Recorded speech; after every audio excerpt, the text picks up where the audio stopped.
Bueno, siguiendo con aspectos que tienen que ver con la mecánica del músculo liso, así como estudiamos antes la mecánica del músculo esquelético y del músculo cardíaco, podemos hacer un diagrama tensión-longitud cuando disponemos el músculo experimentalmente en una tira y valoramos la contracción en una dimensión. Esto nos sirve para ver si hay una longitud óptima y una tensión activa óptima, también máxima. En el caso del músculo esquelético, la curva de tensión activa es esta que ven acá, esta es la longitud óptima, y vemos que la tensión pasiva para el caso de la longitud óptima donde se alcanza la tensión activa máxima es mínima. Por lo tanto, la curva de tensión total tiene este aspecto que vemos acá. En el caso del músculo cardíaco, como habíamos hablado, también la tensión activa tiene un pico, hay una óptima tensión activa para una longitud óptima, pero a diferencia del músculo esquelético, la tensión pasiva es alta a este nivel. Por lo cual, al sumar la tensión activa con la tensión pasiva, la tensión total ya no tiene esta forma que ven acá, sino que tiene una forma siempre ascendente, lo cual importa para explicar, es uno de los factores que importa para explicar la ley de Frank-Starling. ¿Qué ocurre en el músculo liso? Vemos que también existe una tensión activa. Fíjense que los valores de tensión activa son distintos en los distintos músculos, el máximo que se puede alcanzar. El rango de longitudes para el cual se alcanza la tensión activa es más amplio en el músculo liso y también es más amplio el rango de tensiones para los cuales puede ejercer la tensión activa. ¿Por qué? Porque no hay sarcómeros. Fíjense que acá están limitados a más o menos 35% y acá llegan a más o menos 50%. Entonces, en resumen, en la curva longitud-tensión, la característica general es similar a la del músculo esquelético y cardíaco, a los músculos estriados. Hay una tensión activa máxima y la curva de tensión activa es una curva en campana. Sin embargo, hay diferencias. El gran rango de longitud se acorta más. La tensión pasiva mayor para la longitud óptima con tensión activa máxima. Este pico se extiende más que lo que ocurre acá. El rango de longitudes para la tensión activa máxima es mayor, si hay pico es más extenso ese rango. Pero la tensión pasiva, al igual que en el músculo cardíaco, la tensión pasiva para la longitud óptima, para la cual se alcanza la tensión activa máxima, es también mayor, por lo cual, sumando la tensión activa con la pasiva, fíjense que la tensión total tiene un comportamiento similar al del músculo cardíaco. No existe este bajón que ven acá. Por lo cual eso va a ser importante para fenómenos que tienen que ver como estrés, relajación y otros fenómenos, algunos de ellos activos también, que vamos a discutir más al final de la clase. ¿Qué ocurre desde el punto de vista macroscópico con el diagrama de velocidad-fuerza, lo que denominamos la ley de Hill? Recordemos que hay una relación inversa entre la velocidad de acortamiento inicial y la fuerza o la carga que debe levantar cada músculo. Son fracciones de hipérbola, esto para una fibra esquelética rápida, esto para una lenta, y fíjense que esto para el músculo liso. Recordemos que los valores de corte acá representan la velocidad intrínseca del ciclo interacción actina-miosina. y que de acuerdo a las isoformas de miosina que tengamos, los ciclos se cumplen más veces por segundo o menos, lo que indica mayor o menor gasto de ATP por ciclo. Fíjense que el músculo liso tiene una velocidad máxima muy baja, por lo cual una primer cosa que llama la atención es que al ser esto muy bajo, hay muy poco gasto de ATP. Sin embargo, la fuerza que puede desarrollar es comparable a los de los músculos esqueléticos y cardíacos. O sea que puede desarrollar igual una gran tensión, pero gastando poco ATP. ¿Qué pasa entonces en este sector? En el músculo liso lo ampliamos en lo que se ve en B acá. Fíjense que ese sector de la curva del músculo liso, primero, cambia, es regulable. ¿Y por quién se regula la velocidad máxima y la fuerza? Por la fosforilación. Cuanto más fosforilada está la cadena liviana de la miosina, eso es lo que se fosforila, más cambia la velocidad de acortamiento y la carga. Acá de nuevo tienen la relación entre la velocidad de acortamiento y el porcentaje de fosforilación de la cadena liviana de la miosina, y acá tienen la relación entre la fuerza y el porcentaje de fosforilación.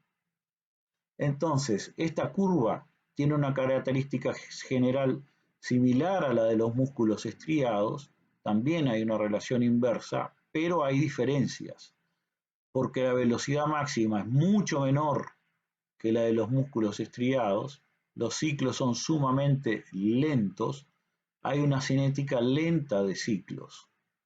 Y después, la velocidad y la fuerza del ciclo se van a modular por la fosforilación. Acá entonces hay dos regulaciones. Se regula la velocidad del ciclo con la fosforilación, que es lo que vemos acá, pero se regula también, en esta otra se puede ver bien, el número de puentes cruzados que se puede formar. Entonces, el músculo liso muestra una relación entre fuerza y velocidad que es variable, a diferencia de lo que ocurre sobre todo en el músculo esquelético, donde es prácticamente muy constante para una fibra dada si es rápida o si es lenta, para las fibras de tipo 1, 2A o 2B. Para el músculo liso hay una relación bastante variable entre la velocidad y la carga a levantar. Y esa velocidad varía con el grado de fosforilación de la cadena liviana de la miosina. Entonces, el número de puentes cruzados que se pueden formar entre la cabeza de miosina y la actina puede ser regulado de acuerdo a ello. Vamos a ver ahora alguna serie de cosas para lograr entender cómo es que se regula ese número de puentes cruzados que se pueden formar. Primero veamos algunas características del potencial de membrana del músculo liso. Hay una gran heterogeneidad y diversidad de respuestas eléctricas y mecánicas en los órganos y en los sectores de órganos en donde se encuentra el músculo liso. Como ejemplo, miraremos a nivel gastrointestinal, que va a haber distintas respuestas eléctricas y de tensión. Acá arriba vemos un potencial de acción y abajo vemos lo que es la tensión, para uno solo. Pero es mucho más frecuente ver que haya ondas y cuando se alcanza un umbral se liberan uno o unos pocos potenciales de acción y luego la onda baja simultáneamente, baja y luego vuelve a elevarse. Hay un automatismo, en este caso, con ondas y potencial de acción. Y fíjense que en otros casos, cuando ocurren esas ondas, o pueden a veces no ocurrir, se suceden una serie de más de 5 a veces hasta 20 potenciales de acción, y a eso le denominamos bursts o estallido. Entonces hay ondas y o bursts, y a eso se asocia una contracción. Entonces, a veces las ondas puede ocurrir que vayan aumentando de a poco hasta que se llega a un umbral y entonces se disparan numerosos potenciales de acción, lo cual es el burst. Acá tienen la misma fenomenología, donde pueden ver la respuesta eléctrica y acá la tensión que se generaría. Entonces ven cómo se va depolarizando en forma de ondas hasta llegar al umbral y luego van aumentando el número de descargas de potenciales de acción para formar los bursts y la contracción cada vez es mayor. Esto que estamos viendo entonces es a nivel gastrointestinal. En el estómago de perro, por ejemplo, se ha registrado todo este tipo de actividades.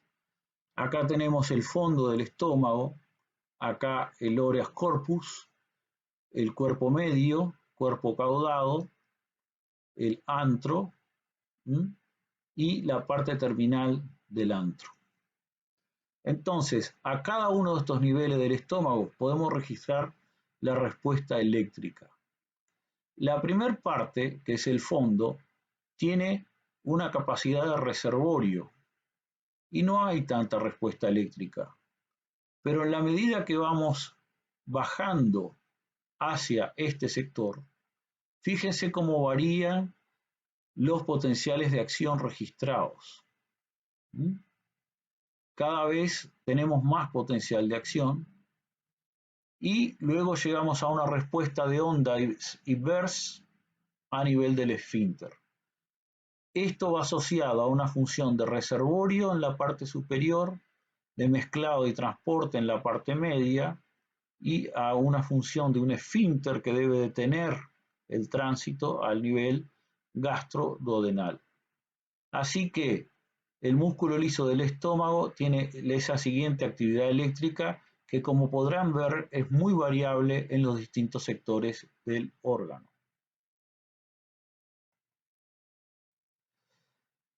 A nivel gastrointestinal, también podemos ver que si nosotros acá tenemos la luz del órgano, lo que vemos aquí, podemos ver que hay una mucosa y una submucosa, y a nivel submucoso hay un plexo intrínseco nervioso, que es lo que ven acá, que está dado por neuronas, y eso se llama el plexo de Meissner. Pero luego de esas capas, vemos que tenemos una capa de músculo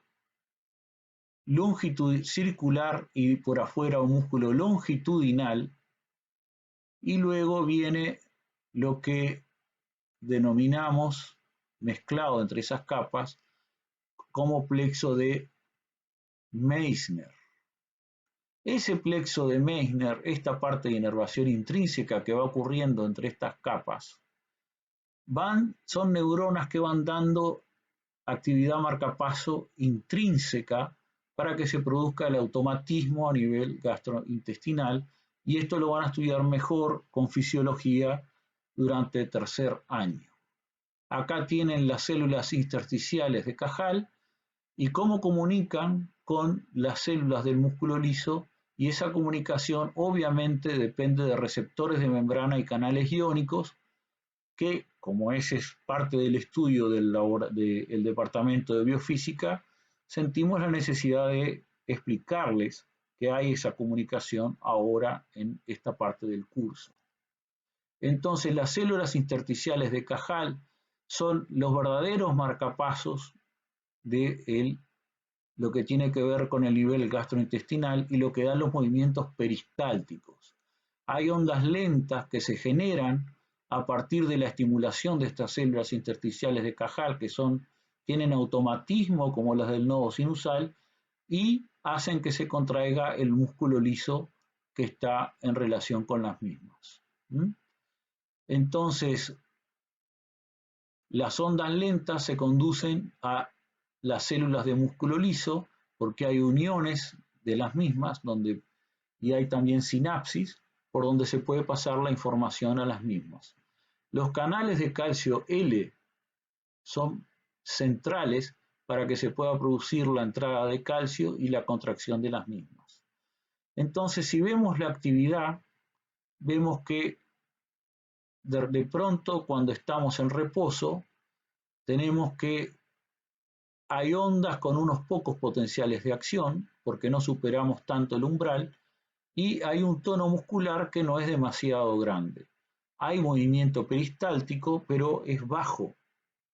Sin embargo, cuando hay una estimulación, vemos que asciende el potencial de membrana aún más y se disparan bursts, estallidos de potenciales de acción, y ahora hay una mayor contracción y se nota más el movimiento peristáltico, entonces hay más propulsión de la comida hasta llegar a la parte final del tubo gastrointestinal donde sale al exterior y bueno, obviamente van a pasar cosas después que todos conocemos. Acá simplemente están los canales que quizás los van a ver después en el curso de fisiología, pero todo esto está regulado por canales como ser canales de potasio inhibibles por ATP, canales de potasio activados por calcio, canales de cloruro activados por calcio, el canal de calcio L, el mismo del cardíaco que está a nivel de este músculo liso, y canales de potasio que dependen del estiramiento a este nivel. Todo esto regula la función a este nivel.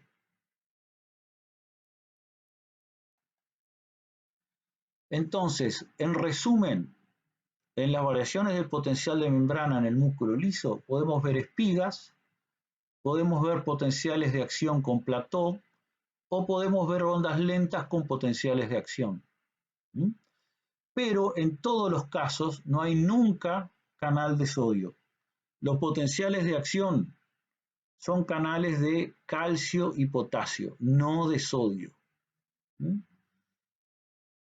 Y en la generación de estas ondas lentas, que van a ser centrales en los potenciales, en la respuesta eléctrica, vemos que lo que ocurre es que para que se genere la onda lenta, básicamente, es que hay entrada de calcio, el canal de potasio deja de ser también tan permeable, y entonces cuando se alcanza el umbral se disparan los potenciales de acción. Es decir, se cierran los canales de potasio, que en este caso son dependientes de calcio. Estos canales se llaman BK o SLO1. Cuando ocurre el cierre de los mismos, se va dando la depolarización espontánea, porque las células intersticiales de Cajal facilitan esa depolarización, hasta que se llega al umbral y entonces ahí el canal de calcio L es el que hace que se provoque las espigas. Se abre el canal de calcio L. Están las espigas que vemos acá, hay un influjo de calcio, se aumenta la concentración de calcio intracelular y ese aumento de calcio que se da en sucesivos potenciales de acción del burst hace que cuando haya mucho calcio adentro de la célula se active este canal de potasio que es dependiente del calcio.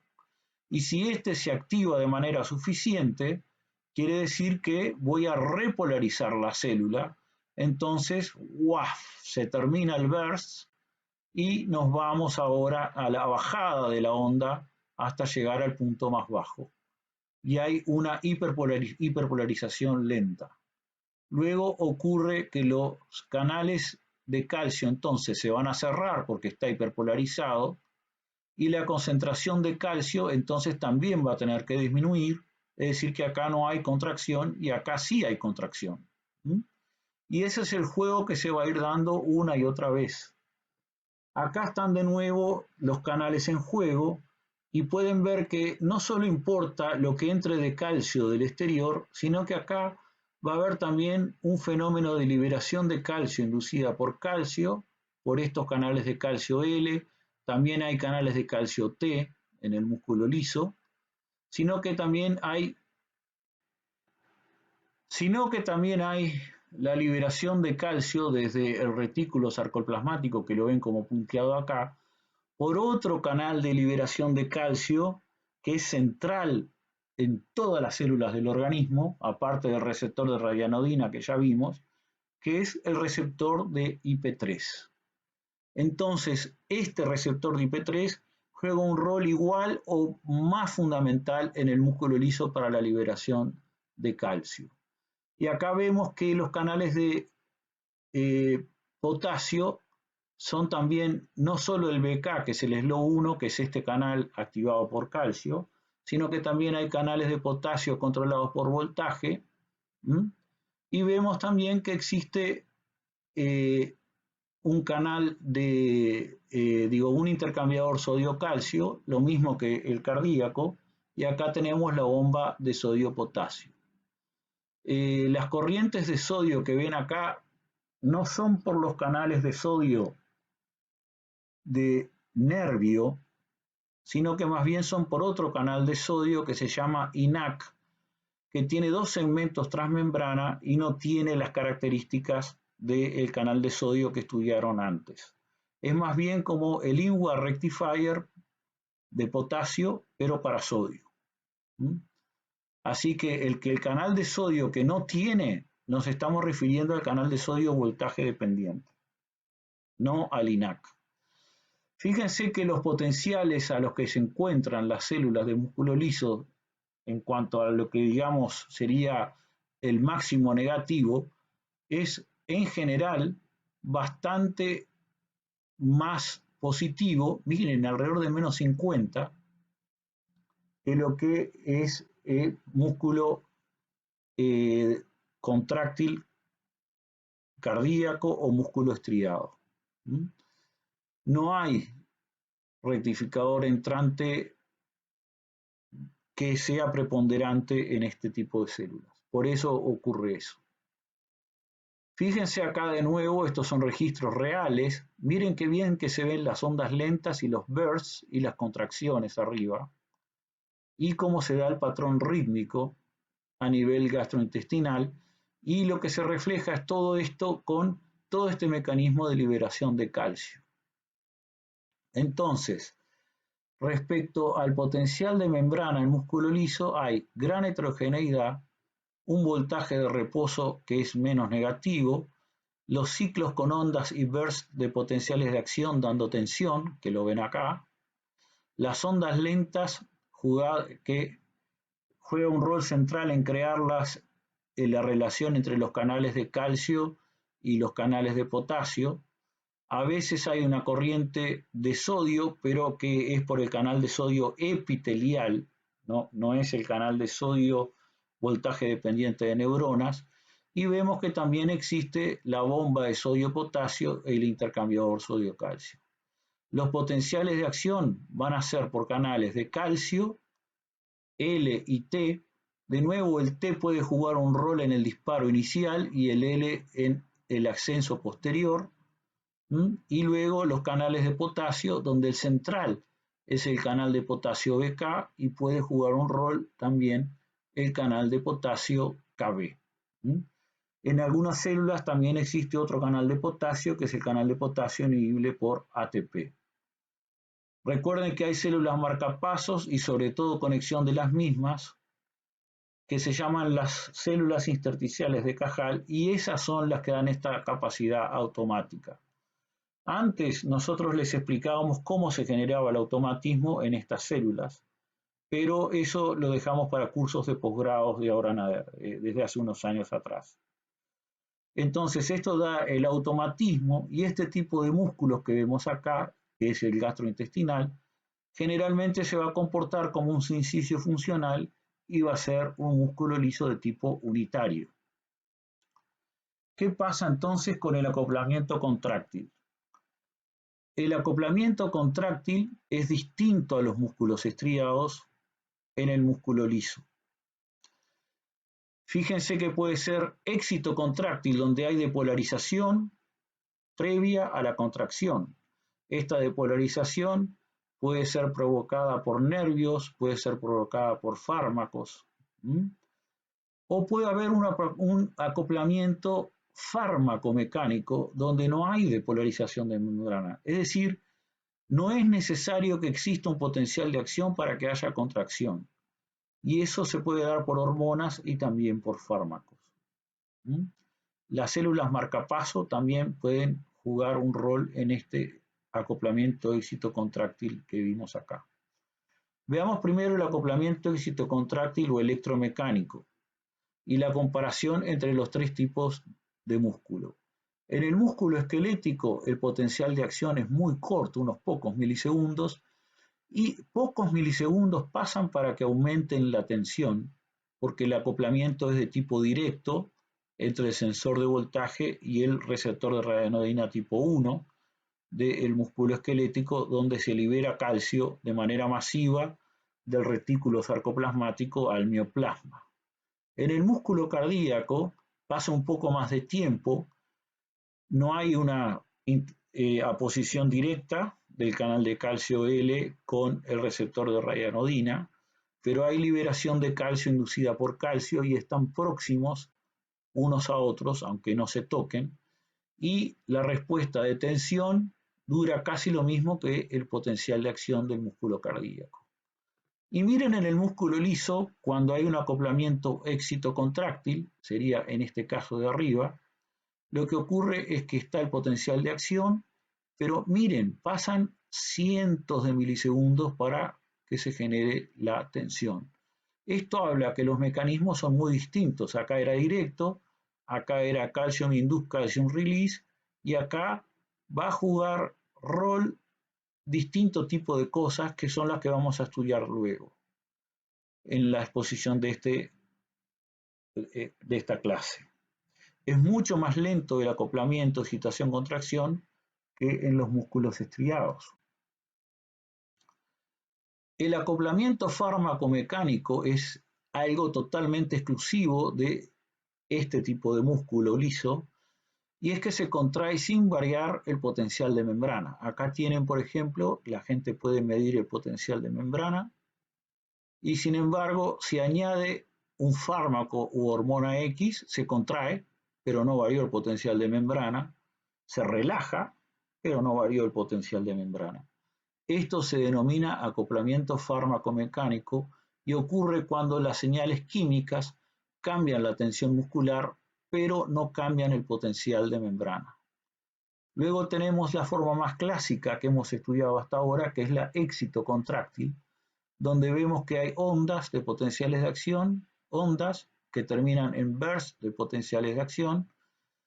Podemos ver que hay potenciales marcapasos, y en ambos casos van a ocurrir luego contracciones. Entonces, en el caso de las ondas lentas, estas disparan al final potenciales de acción cuando se alcanza el umbral. Hay una tensión variable que puede ocurrir durante estas ondas lentas subumbrales. O sea que una onda lenta subumbral puede generar tensión, aunque se genera más acá. No necesariamente necesitamos el potencial de acción para generar la contracción. La onda lenta, si es suficientemente grande, puede generarlo. Y este tipo de contracción con marcapasos va a ser muy común en los tipos de músculo liso unitarios que operan como un sincicio, según ya hemos hablado. ¿Cómo se produce la regulación por el calcio? Veamos una comparación con los músculos estriados. En los músculos estriados, el calcio que entra se une a la troponina C. El calcio entra del retículo sarcoplasmático, básicamente al mioplasma, o sale del retículo sarcoplasmático, pero va al mioplasma, se une a la troponina C, hay un cambio conformacional de complejo troponina-tropomiosina en el filamento fino, y entonces la interacción actina-miosina de estar inhibida, o sea que está relajado, pasa a estar desinhibida por lo cual la cabeza de miosina interactúa con la actina y la tira a 45 grados hacia el centro del sarcómero y da la contracción. El ciclo se repite una y otra vez. El calcio es el elemento vital para regular toda esta capacidad contráctil. Es una regulación de la contracción por la troponina ligada al miofilamento fino. El gasto de ATP en los músculos estriados se va a dar en la contracción, porque en el ciclo de Levine-Taylor vamos a necesitar ATP, y también se va a dar en la relajación porque hay que bombear el calcio del mioplasma al retículo sarcoplasmático. Hay una alta tasa de gasto de ATP. En el músculo liso, ¿cómo es que ocurre la regulación por calcio? El calcio también es necesario, o sea que todos los músculos, sean estriados o lisos, necesitan calcio para regular la contracción, es decir, la interacción entre actina y miosina. Solo que en el músculo liso es totalmente diferente la regulación, cómo el calcio regula esa contracción. El calcio que se libera del retículo sarcoplasmático o que entra del medio extracelular se une a la calmodulina y forma el complejo calcio-calmodulina que puede activar a la quinasa de la cadena liviana de la miosina. Entonces, esa cadena liviana de la miosina, cuando está desfosforilada, no deja que se produzca la interacción entre la actina y la miosina, por lo cual el músculo liso está relajado. Pero si se fosforila la cadena liviana de la miosina, se produce interacción actina-miosina y hay contracción. Entonces ahí hay gasto de ATP relacionado con la contracción por el ciclo de Levine-Taylor, con la relajación porque la bomba debe quitar el calcio del medio intracelular, pero también vamos a necesitar ATP ¿para qué? Para fosforilar la cadena liviana de la miosina, o sea que en la regulación también gasta ATP. ¿Qué ocurre? Que todo esto ocurre en un rango de tiempo muy lento y entonces hay una baja tasa de gasto de ATP. La regulación de la contracción no es por troponina, porque no hay troponina en el músculo liso, sino que está asociada no al miofilamento fino como en los músculos estriados, sino que al miofilamento grueso. Entonces, la regulación es distinta a músculos estriados, está asociada al miofilamento gruesos, a la cadena liviana de la miosina. El calcio regula la contracción en todos los músculos. El músculo liso importa el calcio intracelular, que va a aumentar porque se liberó del retículo sarcoplasmático y se liberó por dos grandes canales, los canales de rayanodina y los receptores de IP3, ambos son canales de liberación de calcio del retículo sarcoplasmático. Acá los receptores de IP3 juegan un rol central, mucho más importante que en los otros músculos.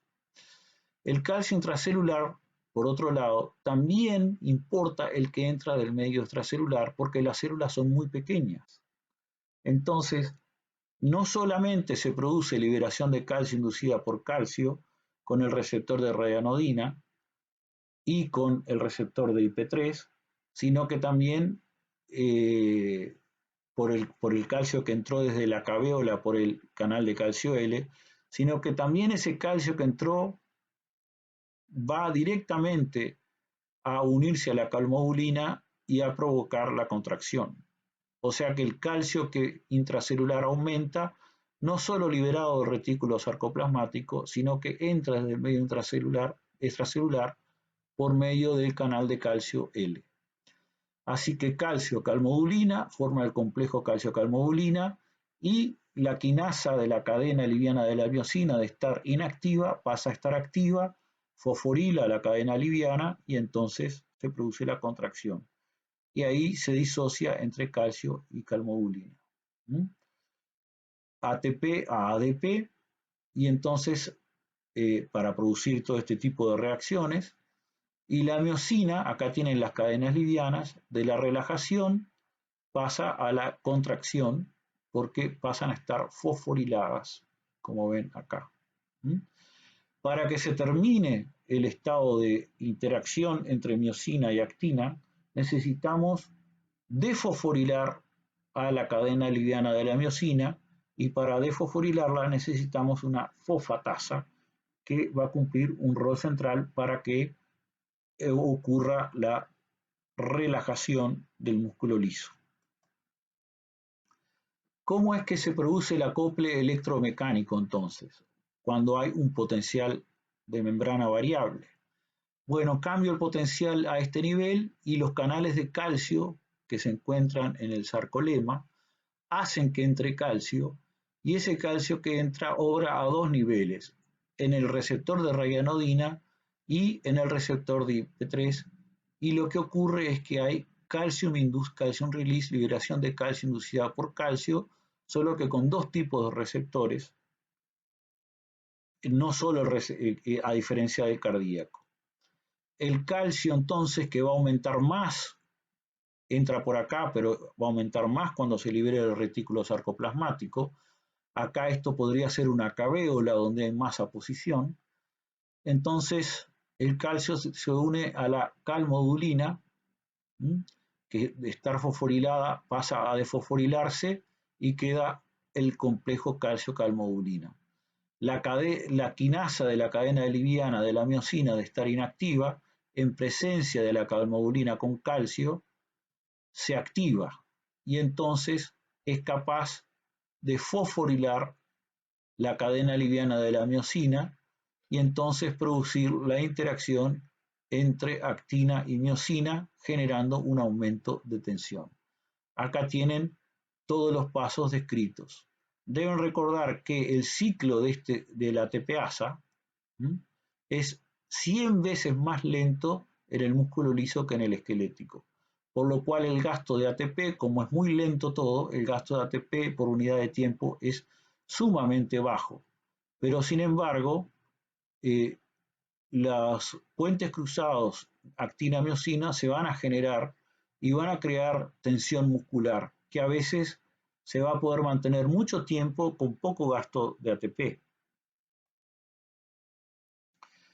¿Qué ocurre? ¿Por qué se relaja en el acoplamiento electromecánico? Bueno, debe bajar el calcio.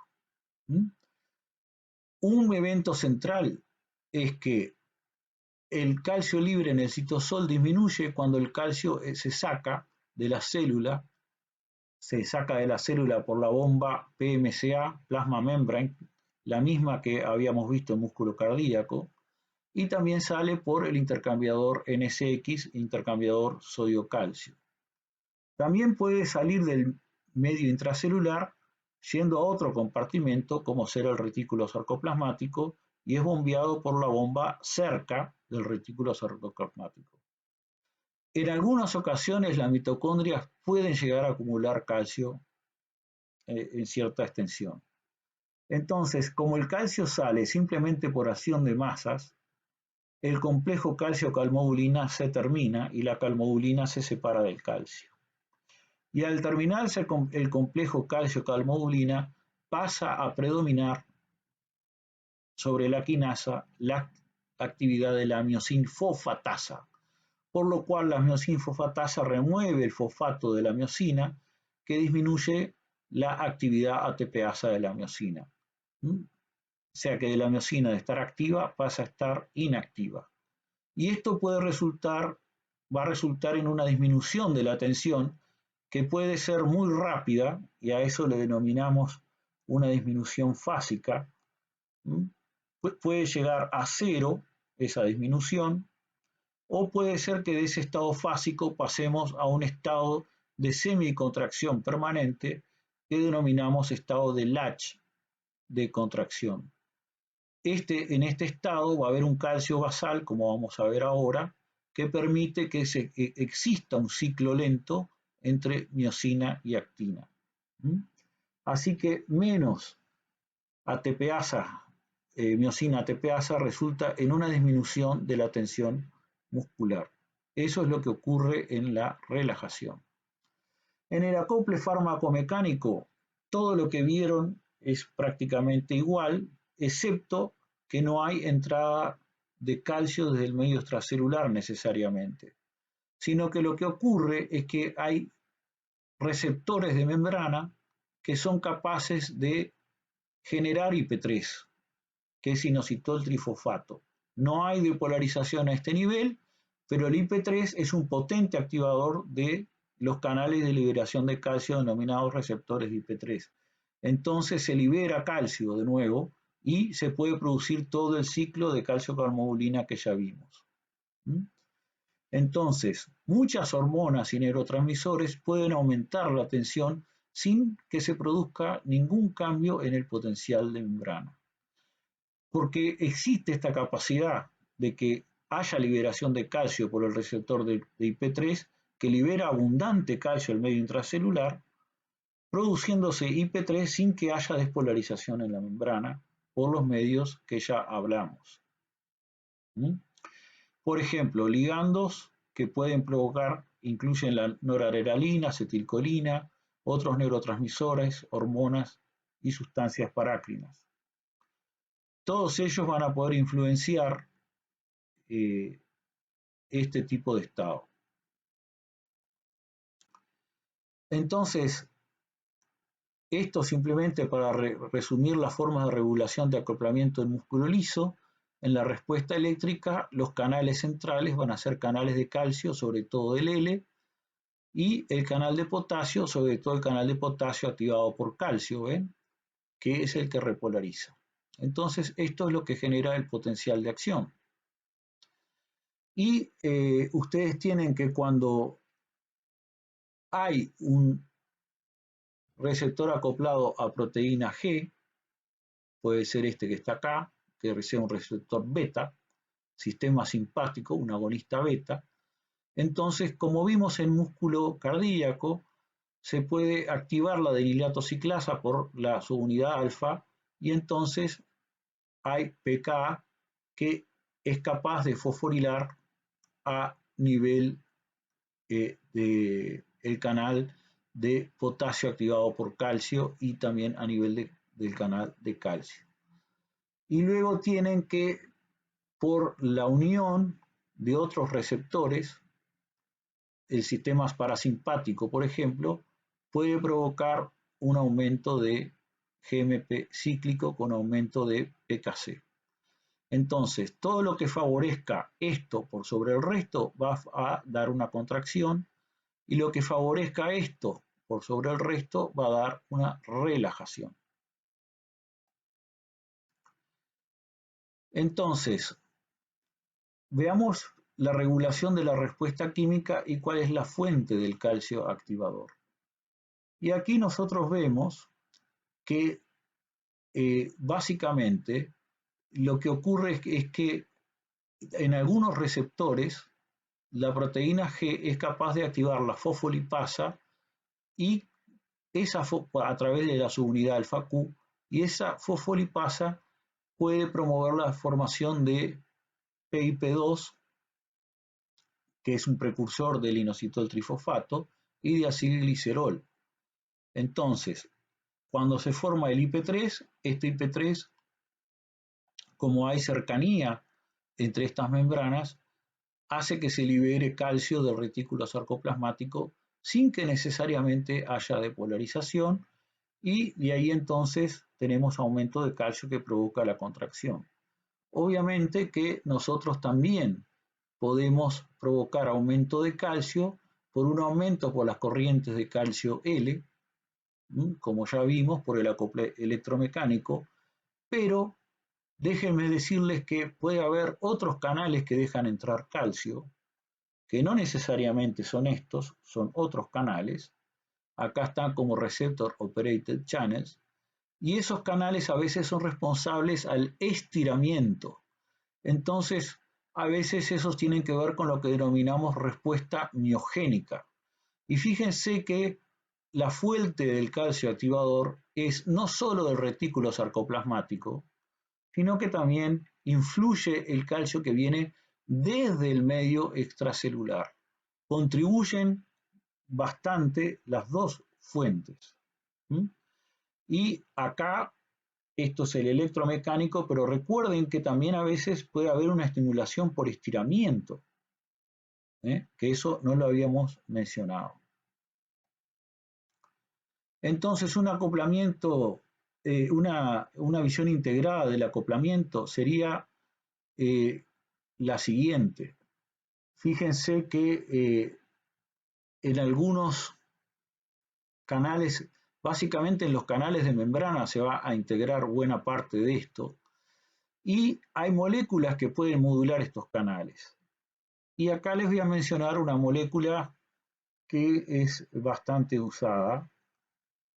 Ustedes saben que el óxido nítrico y hay enzimas que son capaces de producirlo, es capaz de activar la guanilil ciclasa con consiguiente cambios en GMP cíclico, cambios en la actividad de la proteína quinasa G que disminuyen la entrada de calcio, por lo cual se produce menos contracción y relajación. Entonces, si nosotros estimulamos este tipo de mecanismo, producimos una relajación del músculo liso. Una forma por la cual se hacía eso clásicamente era tomar los nitritos sublinguales. Entonces, de esa forma, se produce la relajación de los vasos a nivel coronario y entonces aumenta el flujo de sangre a nivel coronario y disminuía el dolor de pecho. Había una disminución de la angina de pecho. Ahora, en los 80 se estaba investigando mucho sobre el tema, buscando relajadores más potentes, y lograron uno que cuando comenzaron a hacer las preguntas a las personas que participaban del estudio sobre qué notaban, en las parejas de personas más bien añosas, decían las señoras, dice, bueno, sí, doctor, le tengo que confesar algo. Él ahora se ha puesto mucho más activo sexualmente. Bueno, lo que descubrieron fue un fármaco que, en vez de específicamente realizar este tipo de situación a nivel coronario, la estaba haciendo a nivel del cuerpo cavernoso del pene. Para que se produzca la erección peniana se necesita una relajación masiva de los vasos sanguíneos a ese nivel. Entonces, lo que descubrieron fue el famoso Viagra, que provocaba una relajación masiva a ese nivel, se inundaba de sangre todo porque hay una relajación debido a este mecanismo. Simplemente para mostrarles cómo muchas veces muchos descubrimientos en la ciencia son involuntarios y en realidad se estaba buscando otra cosa. Creo que el laboratorio que estaba atrás de esto era Pfizer.